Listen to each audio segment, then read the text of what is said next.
Hello student, good morning. मैं गोकुल आज आपके लिए इस वीडियो में लेके आया हूँ क्लास 9th विज्ञान चैप्टर नंबर हमारा 9 चल रहा था, बल व गति के नियम।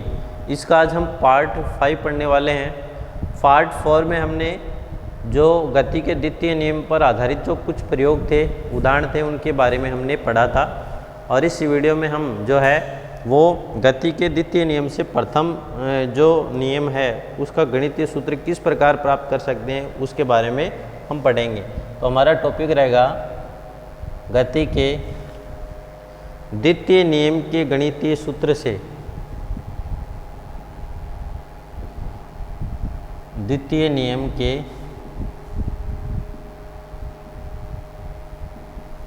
गणितीय सूत्र से द्वितीय नियम का जो गणितीय सूत्र है उससे गति के प्रथम नियम को गणितीय रूप से प्राप्त किया जाना। गति के प्रथम नियम को गणितीय रूप से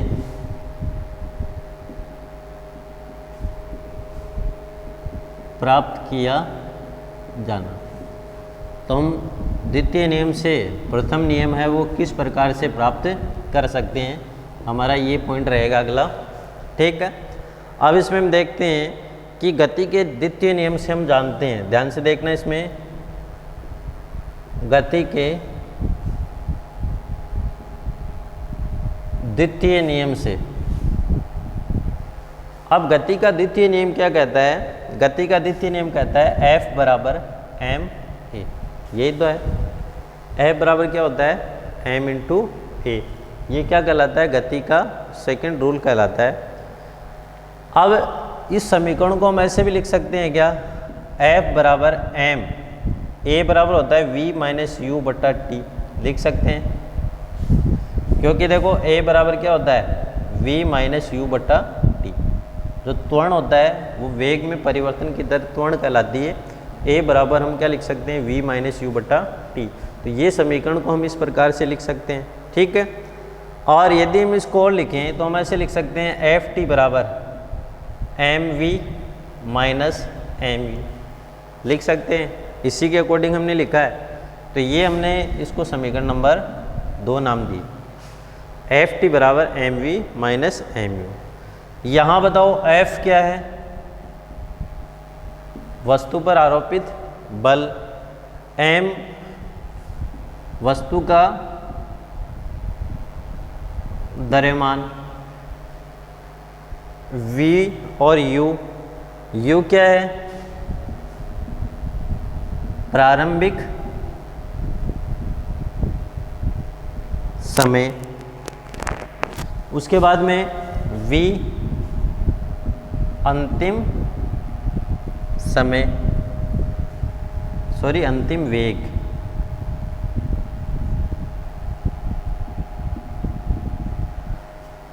और t क्या है? समय। तो ये आपको इसमें ध्यान रखना है। एफ टी बराबर M V minus M U, हम इसको इस प्रकार से लिख सकते हैं। उसके बाद में यदि हम इसको और अधिक रूप से समझे तो हम कैसे लिख सकते हैं? जब f बराबर, ध्यान से देखना इसमें, जब f बराबर 0 हो, यदि इस f का मान यदि हम 0 कर दें तो किसी समय t पर,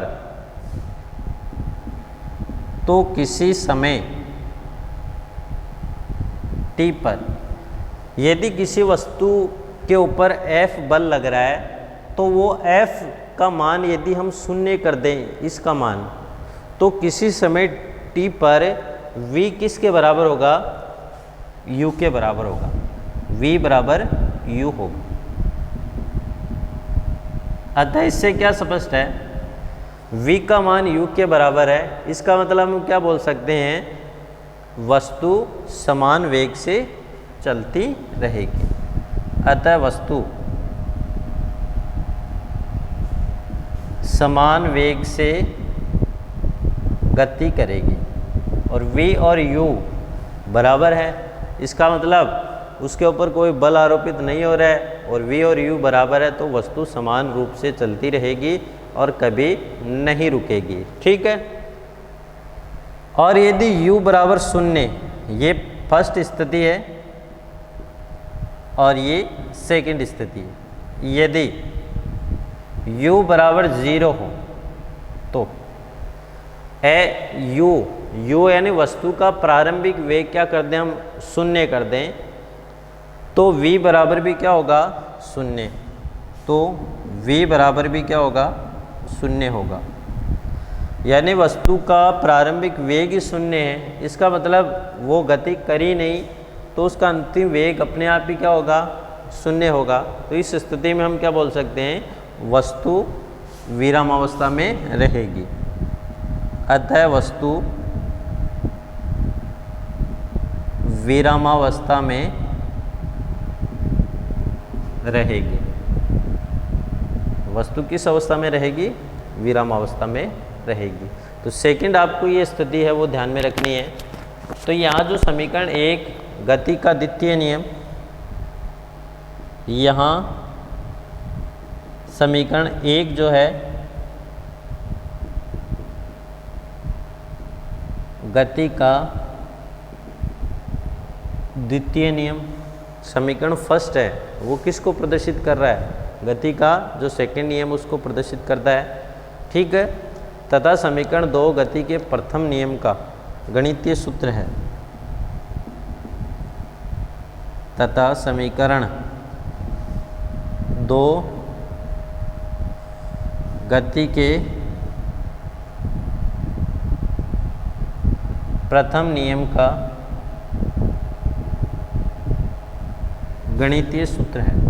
तो ध्यान रखना, F बराबर ma, ये तो हमने बहुत पर पढ़ा है, और Ft बराबर क्या हो जाएगा, mv माइनस mu। ये समीकरण 2 जो है वो गति के प्रथम नियम का क्या है, गणितीय सूत्र है। ठीक है। अब अगली बात आती है गति का तृतीय नियम। अब गति का जो तृतीय नियम है वो क्या कहता है, जिसे हम क्रिया प्रतिक्रिया का नियम कहते हैं। जब कोई वस्तु क्रिया करती है तो उसकी विपरीत दिशा में, यानी हम बोल सकते हैं जब किसी वस्तु पर क्रिया बल लगता है तो उसके समान, यानी परिमाण में समान होता है, और उस बल की दिशा क्या होती है, विपरीत होती है, उस बल को प्रतिक्रिया बल कहते हैं। तो ध्यान से देखना, इसमें जब कोई वस्तु गति करती है तो उस गति के विपरीत दिशा में परिमाण में समान और दिशा में बल लगता है, जिसे प्रतिक्रिया बल कहते हैं, और इसे क्रिया प्रतिक्रिया का नियम भी कहते हैं। ठीक है। तो गति का जो तृतीय नियम, अगला पॉइंट है गति का तृतीय नियम। ठीक है। तो इसे अभी बताया कौन सा नियम कहते हैं, क्रिया प्रतिक्रिया। इस नियम को क्रिया प्रतिक्रिया का नियम भी कहते हैं। अब ये नियम क्या कहते हैं कि प्रत्येक क्रिया के बराबर और विपरीत प्रतिक्रिया होती है। इस नियम के अनुसार प्रत्येक क्रिया के बराबर, ये जो नियम कहता है कि प्रत्येक क्रिया के बराबर और विपरीत प्रतिक्रिया होती है।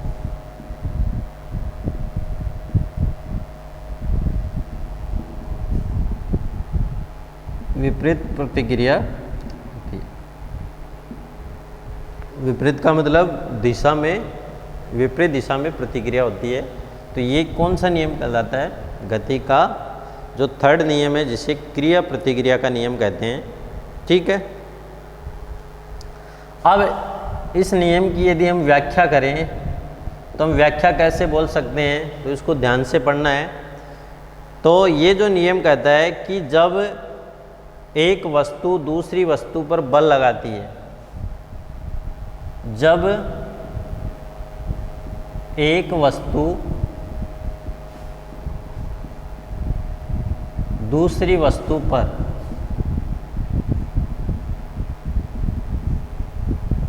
बल लगाती है, माना कोई वस्तु है वो दूसरी वस्तु पर क्या लगा रही है, बल लगा रही है, तब दूसरी वस्तु द्वारा भी पहली वस्तु पर तात्क्षणिक बल लगाया जाता है। उस स्थिति में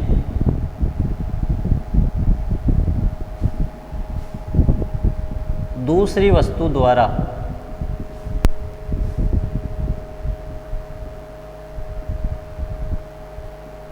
पहली वस्तु पर भी तात्क्षणिक बल लगाया जाता है।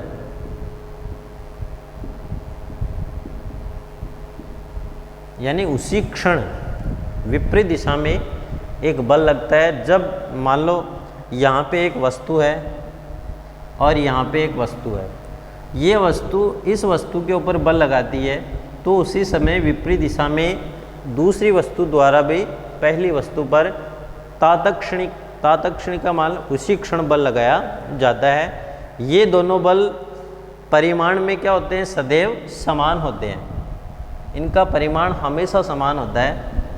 ये है दोनों बल परिमाण में सदैव समान तथा दिशा में, इनकी दिशा क्या होती है, विपरीत होती है। दिशा में क्या होते हैं, विपरीत होते हैं। ठीक है, परिमाण में तो समान होते हैं लेकिन दिशा में क्या होते हैं, विपरीत होते हैं। इसका अर्थ है कि बल सदैव युगल में रहते हैं। इसका अर्थ हम क्या लगा सकते हैं कि बल सदैव युगल में रहते हैं।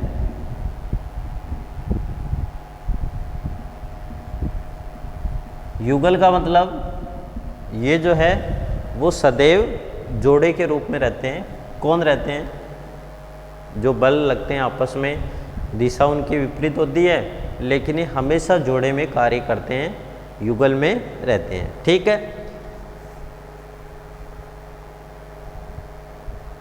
और एक चीज़ ये ध्यान रखना है कि ये जो बल होते हैं वो कभी भी किसी वस्तु पर अलग अलग रूप से कार्य नहीं करते हैं कि भाई एक बल तो कब कार्य कर रहा है और दूसरा बल कब कार्य कर रहा है। तो ये ऐसा इस केस में नहीं होता है। तो हमें ये ध्यान रखना है कि जब किसी वस्तु पर बल लगता है तो दोनों बल लगते हैं, एक तो क्रिया बल होता है और सेकंड क्या होता है, प्रतिक्रिया बल।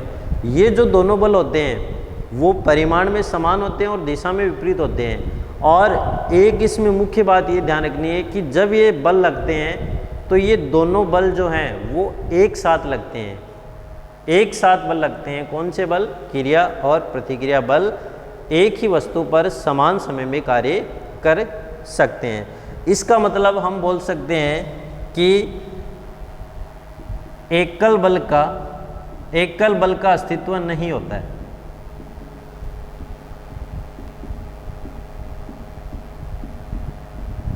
अस्तित्व नहीं होता है। इसका मतलब क्या है कि हमने जाना कि दोनों बल है वो एक साथ लगते हैं।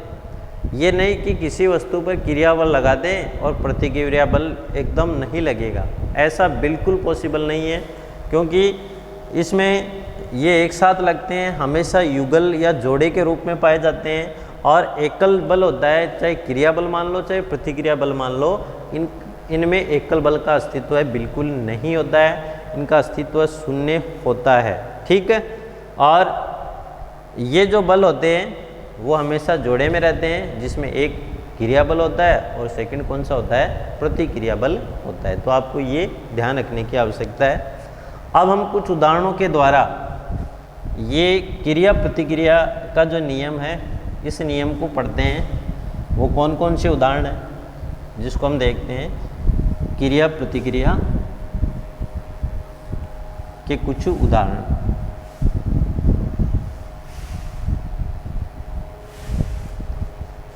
ठीक है,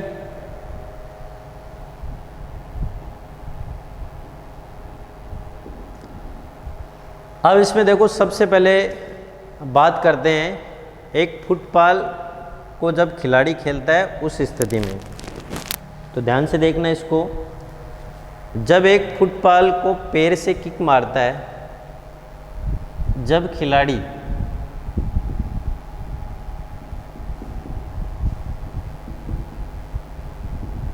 फुटबॉल को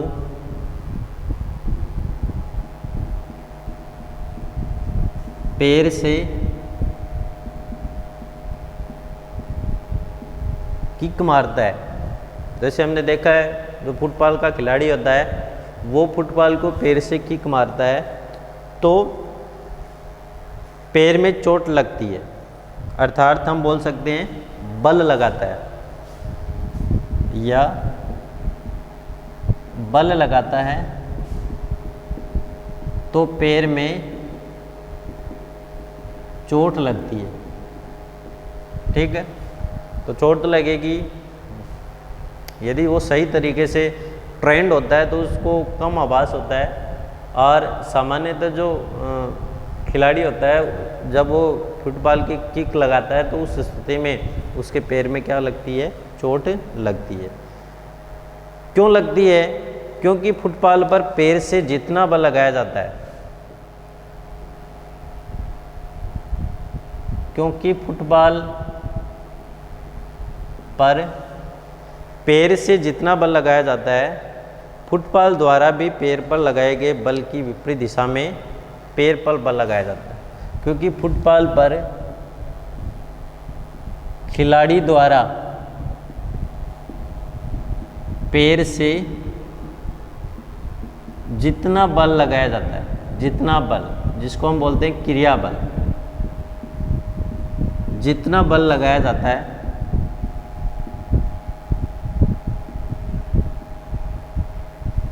उतना ही विपरीत दिशा में बल, उतना ही विपरीत दिशा में बल फुटबॉल द्वारा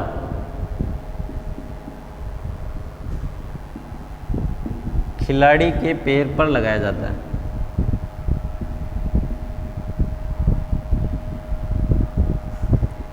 और ये दोनों बल क्या होते हैं, आपस में समान होते हैं और इनकी दिशा विपरीत होती है। इसलिए जब किक लगाता है खिलाड़ी तो किक लगाने से खासकर क्या होता है, विपरीत दिशा में प्रतिक्रिया बल लगता है और जिससे खिलाड़ी का जो पैर है उसको चोट लगती है।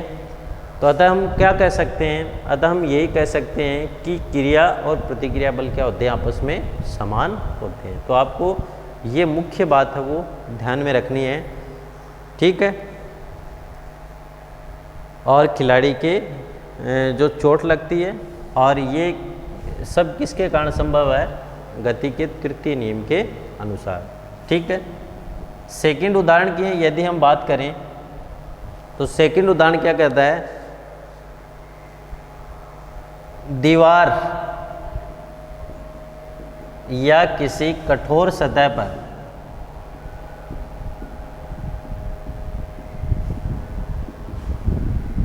हाथ से प्रहार करने पर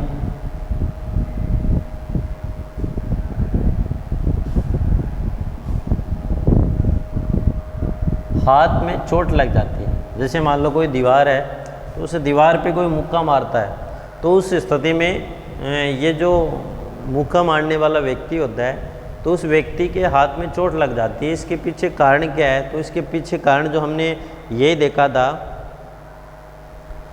कि जैसे मान लो मैंने मुक्का मारा इसके ऊपर तो मेरे चोट लगती है। इसके पीछे यही कारण है कि मेरे द्वारा जो प्रतिक्रिया बल लगता है, अर्थात हम बोल सकते हैं कि हाथ द्वारा दीवार के ऊपर, हाथ द्वारा दीवार के ऊपर जो क्रिया बल लगाया जाता है, ठीक दीवार द्वारा उतने ही परिमाण का प्रतिक्रिया बल हाथ के ऊपर लगाया जाता है, जिससे क्या होती है, व्यक्ति है उसके हाथ में क्या लग जाती है, चोट लग जाती है। तो ये क्रिया और प्रतिक्रिया बल का एक सामान्य उदाहरण है कि जितने परिमाण का हमारे हाथ द्वारा दीवार के ऊपर क्रिया बल लगाया जाता है, ठीक उतने ही परिमाण का उसके विपरीत दिशा में प्रतिक्रिया बल जो है वो दीवार द्वारा हमारे हाथ के ऊपर लगाया जाता है, जो दोनों आपस में समान होते हैं। इसलिए हम क्या बोल सकते हैं, इससे हाथ में चोट लग जाती है या दुर्घटना हो जाती है। ठीक है। थर्ड उदाहरण की हम बात करें, जो फुटबॉल जो होता है, फुटबॉल के मैच में, जो फुटबॉल का मैच होता है, उस मैच में गेंद को तेज गति से किक मारने के क्रम में, गेंद को तेज गति से किक मारने के क्रम में, अब जब दो खिलाड़ी आपस में किसी गेंद को किक मारने के लिए दौड़ते हैं तो उस स्थिति में क्या होते हैं, वो आपस में टकरा जाते हैं। तो हम क्या बोल सकते हैं, क्रम में खिलाड़ी आपस में टकरा जाते हैं और एक दूसरे पर बल लगाते हैं, जिससे दोनों खिलाड़ी चोटिल हो जाते हैं। क्रम में खिलाड़ी आपस में टकराते हैं, ठीक है, तथा एक दूसरे के ऊपर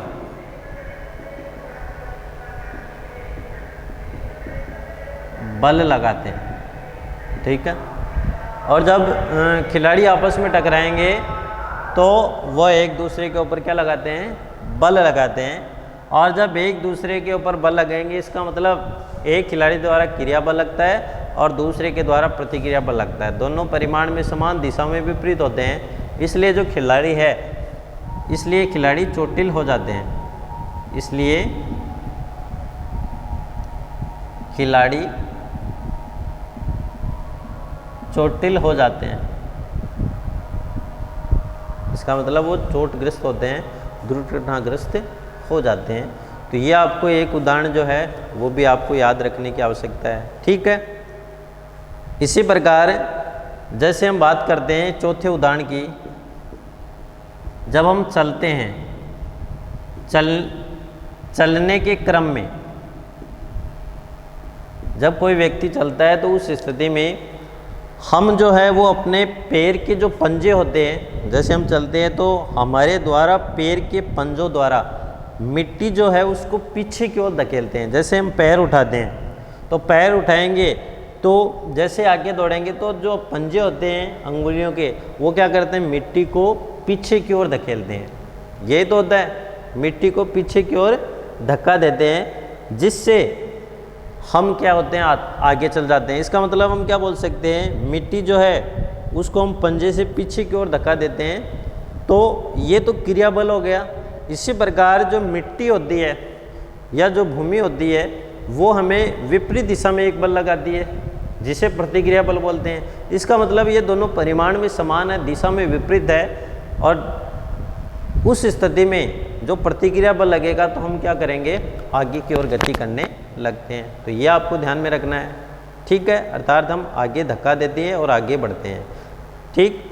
इसका मतलब गति के जो तृतीय नियम के अनुसार हम बोल सकते हैं कि जमीन पर आगे चलने की और एक बल लगता है और हम आगे बढ़ते हैं। ठीक। उससे दिशा में जो भूमि के द्वारा या मिट्टी है वो हमें विपरीत दिशा में एक बल लगाती है। ठीक है। जिससे हम आगे की ओर बढ़ पाते हैं। ठीक। तो यह आपको कुछ बातें हैं वो ध्यान में रखने की आवश्यकता है। तो इस प्रकार जो है वो आज की इस वीडियो में हमने गति का तृतीय नियम है उसके बारे में पढ़ा, और उसके साथ साथ जो है वो गति के तृतीय नियम के कुछ उदाहरण हैं। उन उदाहरणों के द्वारा हमने जो है वो इसको अच्छे से जाना, और हमारा जो अगला वीडियो रहेगा तो उस वीडियो में हम इसको और अधिक आगे करेंगे, जिसमें हम कुछ और उदाहरणों के द्वारा इसको समझने का प्रयास करेंगे।